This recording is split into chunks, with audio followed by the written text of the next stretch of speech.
سنیے پطرس بخاری کا مزاحیہ مضمون بچے۔ یہ تو آپ جانتے ہیں کہ بچوں کی کئی قسمیں ہیں، مثلاً بلی کے بچے، فاختہ کے بچے وغیرہ، مگر میری مراد صرف انسان کے بچوں سے ہے، جن کی بظاہر تو کئی قسمیں ہیں۔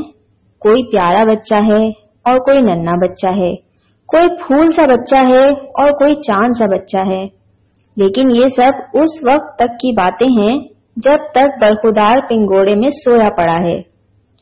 جہاں بیدار ہونے پر بچے کے پانچوں حواس کام کرنے لگے، بچے نے ان سب خطابات سے بے نیاز ہو کر ایک الارم کلاک کی شکل اختیار کر لی۔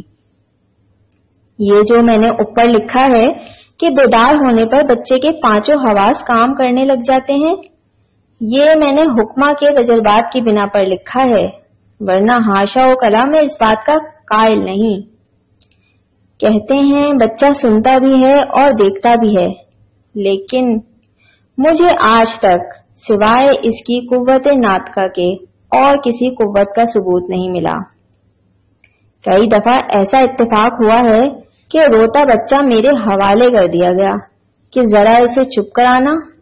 میں نے جناب اس بچے کے سامنے گانے گائے ہیں، شعر پڑھے ہیں، ناچ ناچے ہیں، تالیاں بجائی ہیں، گھٹنوں کے بل چل کر گھوڑے کی نقلیں اتاری ہیں، بھیڑ بکری کی سی آوازیں نکالی ہیں، سر کے بل کھڑے ہو کر ہوا میں بائیسیکل چلانے کے نمونے پیش کیے ہیں، لیکن کیا مجال جو اس بچے کی یکسوئی میں ذرا بھی فرق آیا ہو، یا جس سر پر اس نے شروع کیا تھا اس سے ذرا بھی نیچے اترا ہو۔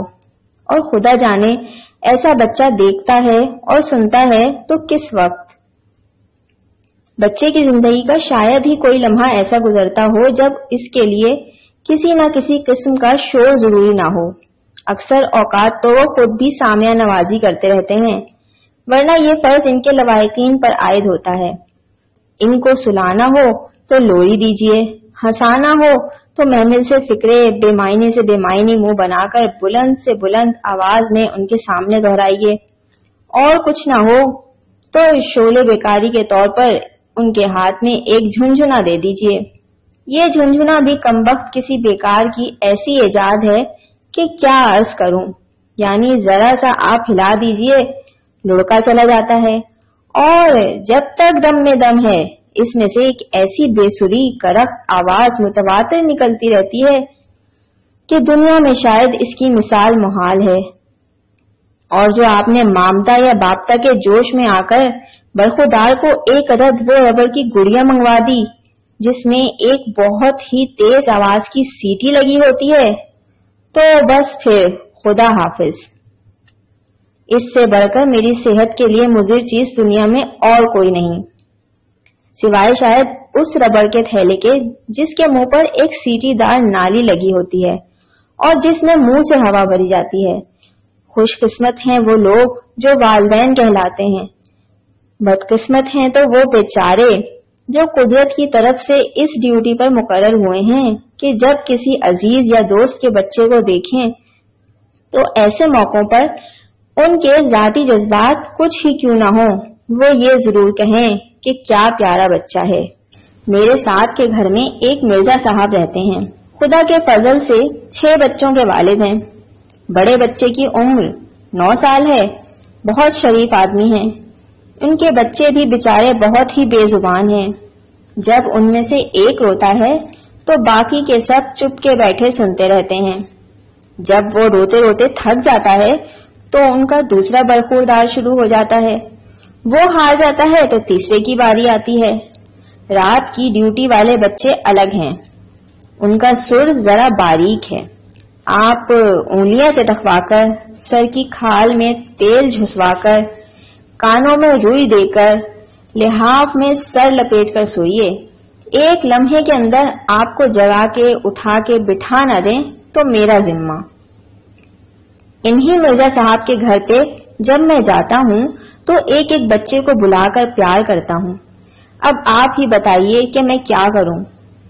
کئی دفعہ دل میں آیا مرزا صاحب سے کہوں، حضرت آپ کی ان نغمہ سرائیوں نے میری زندگی حرام کر دی ہے، نہ دن کو کام کر سکتا ہوں نہ رات کو سو سکتا ہوں، لیکن یہ میں کہنے ہی کو ہوتا ہوں کہ ان کا ایک بچہ کمرے میں آ جاتا ہے اور مرزا صاحب ایک والدانہ تبسم سے کہتے ہیں، اختر بیٹا ان کو سلام کرو بیٹا۔ ان کا نام اختر ہے۔ صاحب بڑا اچھا بیٹا ہے، کبھی ضد نہیں کرتا، کبھی نہیں روتا، کبھی ماں کو دکھ نہیں کرتا۔ میں اچھی طرح جانتا ہوں کہ یہ وہی نالائق ہے جو رات کے 2 بجے گلا پھاڑ کے روتا ہے۔ مرزا صاحب قبلہ تو شاید اپنے خراٹوں کے زور و شور میں کچھ نہیں سنتے، بدبختی ہماری ہوتی ہے، لیکن کہتا یہی ہوں کہ یہاں آؤ بیٹا، اور گھٹنے پہ بٹھا کر اس کا منہ بھی چومتا ہوں۔ خدا جانے آج کل کے بچے کس قسم کے بچے ہیں۔